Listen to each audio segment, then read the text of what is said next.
네, 오늘 여당 얘기해 보겠습니다. 탈당하라는 김무성 대표. 그러나 당신이 무슨 자격이 있냐고 반박하는 친박계 얘기 지금부터 나눠보겠습니다. 먼저 탈당 요구하는 김무성 전 대표 얘기 소개해 드립니다.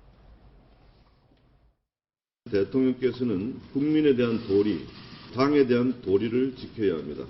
당의 제1호 당원으로서 선당 후사의 정신으로 당적을 버려야 합니다. 보수의 괴멸을 막아야 합니다. 자, 박성원 부부장께 좀 질문 먼저 드리겠습니다. 자, 저거 김무성 대표가 좀 고강도 요구를 한 겁니까? 아니면 수준 낮춰서 좀 적절하게 선을 정했다고 보시는 겁니까?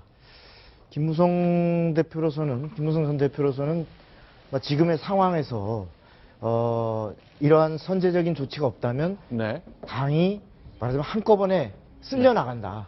이런 위기의식에서 그 박근혜 대통령의 탈당, 여기는 또 당연히 전 지도부의 교체, 네. 전면 퇴진, 이것을 요구한 건데, 김무성 전 대표로서는 뭐 할 수 있는 주장이겠습니다만, 네. 근데 현 지도부의 퇴진에 대해서는 이른바 비박들이 의견이 하나같이 다 동일합니다. 네. 어떻게 보면 현 친박 중에서도 그런 부분은 이해를 같이 하는데, 탈당 부분은 상당 부분 비박주자들이 동의를 하지만 또 일부는 지금 대통령의 탈당을 요구할 단계는 아니다. 네. 이런 견해도 좀 있습니다. 뭐 예상하시겠지만 이정현 대표는 반대했습니다. 그 이정현 대표 얘기도 듣겠습니다. 의원님, 김무성 전 대표께서 박근혜 대통령 탈당을 좀 요구하셨는데요. 이건 어떻게 보세요? 대통령께서 판단을 하실 문제이긴 하지만 저는 반대입니다. 어떤 면에서 좀 반대인지. 이건 어떻습니까? 이제 친박계 뭐 소장파 의원인 이장우 의원 얘기를 들어보면 아니 지금 문제를 친박만 책임지라는 게 말이 됩니까? 김무성 대표가 당대표였던 2년 동안 지금 같은 일이 계속 벌어진 걸로 나타나지 않았습니까? 이렇게 얘기하네요. 형식 논리로 보면 그런 얘기도 성립은 될 수 있습니다. 이 2년 동안 당대표를 이끌면서 이러한 말하는 국정농단 왜 못 막았느냐. 그러나 자 김무성 대표가 대표직 하면서 대통령과 독대다운 독대를 제대로 해본 적이 없다라고 얘기했을 정도로 대통령과 어떤 의사소통을 하자면 청와대에서 다 차단됐던 것이 현실인데, 그런 상황에서 대표진은 당신은 책임 없냐 이렇게 얘기하기에는 네. 친박들이 대통령과 교통하면서 그리고 대통령의 뜻을 가장 잘 알고 또 대화할 수 있는 상대라고 하는 것을 과시해왔던 그러한 과정에 비춰볼 때 그 책임의 무게는 네. 확실하게 친박들이 아마 몇 갑절 이상은 지고 반성하고 이 사태 해결에 또 책임 있게 다 나서야 되는 거 아닌가 이런 생각이 듭니다. 자, 그러나 이제 지도부 체제는 깨져가고 있습니다. 비박계 가운데 유일하게 최고위원회에 있었던 강석호 의원 오늘 사퇴했습니다. 그 장면 어떤 분위기가 있는 건지 소개해드리겠습니다. 저는 오늘부로 최고위원직을 사퇴하고자 합니다.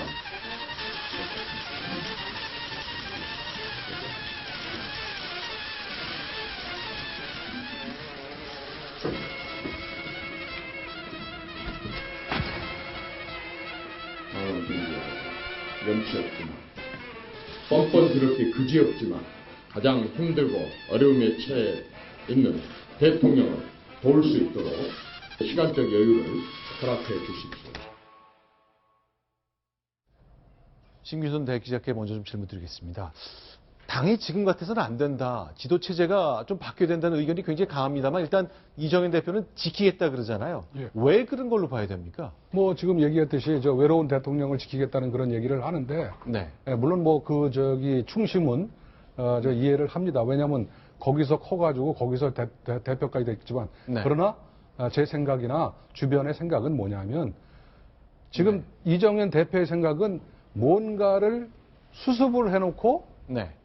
자기는 떠나겠다는 건 주장 아닙니까? 네. 근데 많은 사람들은 대표가 떠나는 것이 네. 수습의 시작이다. 네. 라고 보는 사람이 많은 것 같아요. 네. 저는 그 후자의 생각에 동의를 하고, 네. 그 다음에 탈당 문제가 얘기가 나왔습니다만, 제가 볼 네. 때는 탈당 문제는 그야말로 탈당을 하든 말든 국민이 그렇게 큰 관심이 있는지, 네. 저는 그것도 의문이고요. 네. 세 번째, 지금 김무성 전 대표가 뭔가를 얘기한 거에 대해서 설왕설래가 많은데, 저는요, 김무성 대표 정도라면 자신의 의사를 밝혀야 된다고 보는 사람입니다. 아.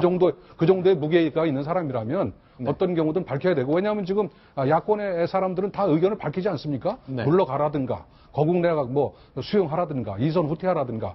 제가 볼 때는 그래도 대통령을 꿈꾸는 사람이라면 네. 이런 중차대한 시점에 자기가 어떤 생각을 가지고 있고 그런 것을 밝혀야 되고, 거기에 대해서 어느 정도 평가도 스스로 받는 거기 때문에 저는 뭐 이 시점에서 김무성 대표의 어떤 판단이 옳으냐 그르냐를 떠나서 네. 뭔가를 의사를 밝혔다는 거에 대해서는 저는 비난할 필요는 없다 그렇게 생각합니다. 탈당이 내 요구다 이렇게 선을 그을 수 있을 것 같습니다. 그러나 이제 대통령 관련해서 여론조사가 반복될수록요. 두 번째 했던 지난주 금요일 사과를 수용하는지를 물었는데 우리나라 국민들이 뭐 미흡하지만 수용한다가 10분 중에 3분쯤 되네요. 많은 분들이 부족하다고는 여기지만 수용하겠다는 얘기를 했는데 생각보다 위에도 합쳐야 되는 거 아닙니까? 그러니까 충분하다는 게 한 10%쯤 되고요. 예, 예. 미흡하지만 수용이 한 30%쯤 되고 수용 못한다가 한 60%쯤 되는 겁니다. 네. 전반적으로 2차 사과가 국민들이 바라는 네. 대통령이 소상하게 그 잘못된 과정을 좀 설명 더 충실히 하고, 그다음에 이 국정을 제대로 그러면 남은 임기를 이끌어 가려면 네. 어떤 국회와의 관계 그리고 총리 네. 문제 이런 부분에 대해서 좀 더 정치권이 수용할 수 있는, 좀 더 어떤 대통령으로서의 권한을 좀 놓을 건 놓고 네. 이런 부분에 대해서 좀 많이 미흡했다, 이런 부분이 전반적으로 절반을 넘었다 이렇게 볼 수 있을 것 같습니다. 그러나 대통령을 옥죄는 공세는 끊이지 않고 있습니다. 가장 아픈 이야기랄까, 대통령이 직접 대기업 총수들한테 돈을 달라고 했을까? 많은 국민들이 궁금해합니다. 글쎄요, 박지원 원내대표는 계속 이 문제를 물고 늘어집니다. 한번 들어보겠습니다. 어떤 주장일까요? 검찰은 대기업과 최순실의 거래를 밝혀내다 보면은 안종범 수석과 함께 부두목 한 사람이 나타나게 될 겁니다. 우리는 경제부총리가 대통령과 단 둘이서 대기업 회장들과 모금 활동을 했다는 것을 잘 알고 있습니다.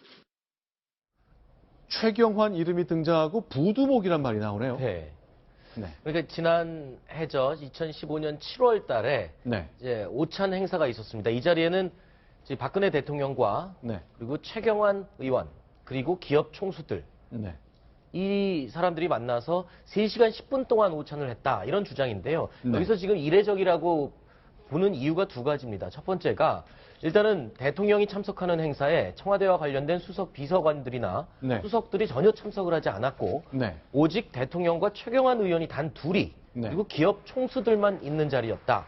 이런 이 멤버들의 구성이 일단 이례적이고요. 두 번째가 오찬 행사가 무려 3시간 10분 동안 진행됐다라는 네. 이례적으로 긴 시간, 이 두 가지의 좀 이례적인 점을 들어서 네. 바로 이 자리에서 미르와 K스포츠 재단에 대한 논의가 이루어진 게 아니냐, 이런 지금 의혹을 제기하고 있는 겁니다. 이 언저리가 대통령이 7명의 대기업 총수를 만났다는 것이 청와대 비서관의 메모를 통해 나온 그 시점이잖아요. 네, 맞습니다. 자, 과연 독대를 했는지, 과연 어디까지 만났는지, 수석은 빼고 경제부총리와 대통령만 재벌 총수들을 만난 것인지 아직 확인이 좀 남아 있습니다만, 일단 본인은 부인하고 있죠. 네.